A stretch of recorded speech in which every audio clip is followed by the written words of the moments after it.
Hello everyone, welcome to Dental Shots. I'm Dr. Mohana Priya, and this video we are going to concentrate on COVID vaccine development, uh, especially their types, and what are the diversity of technologies platform being used in the vaccine development.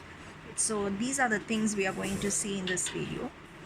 Coming to the technology platform, to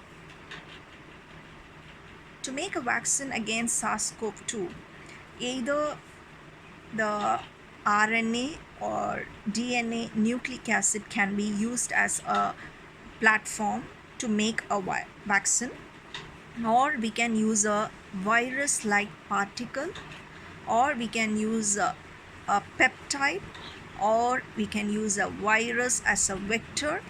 That virus can be either replicating or non-replicating, and we can also use develop a virus based on recombinant proteins, and either we can develop a vaccine on a live attenuated virus, or we can use inactivated virus approaches for the vaccine development.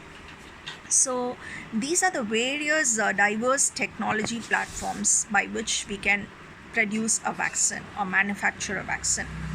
But each and everything has an advantage and disadvantage. For example, if you see a nucleic acid based vaccine like DNA or RNA vaccine, they offer a greater flexibility and potential of speed in which the vaccine development can be made.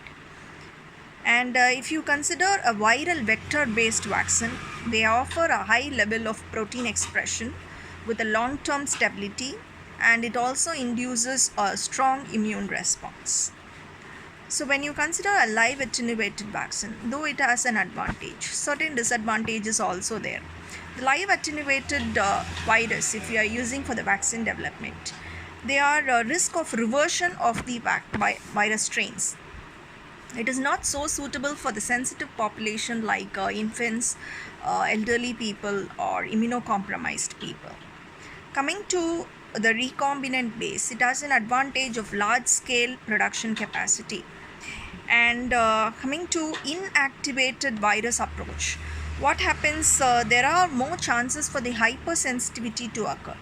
This is also beneficial in terms of good immune response, but hypersensitivity is one of the disadvantage of the possibility of hypersensitivity in inactivated virus approach. And coming to the adjuvant based, most of the vaccine developers are concentrating on this also. This adjuvant base, mostly it will enhance the immunogenicity in a very minimal dose, and more vaccination without any compromisation in the protection will be made. So some of the licensed adjuvants are AS03, MF59, and CPG 1018.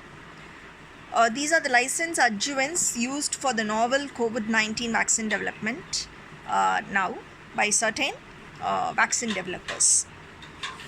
So these are the diversity of technology of platforms which have been used now in the COVID vaccine development.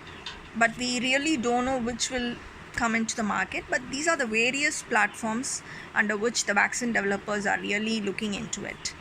So thank you for watching. So kindly watch the next video which is upcoming. That video will be on cocktail vaccine for COVID 19 cocktail vaccine.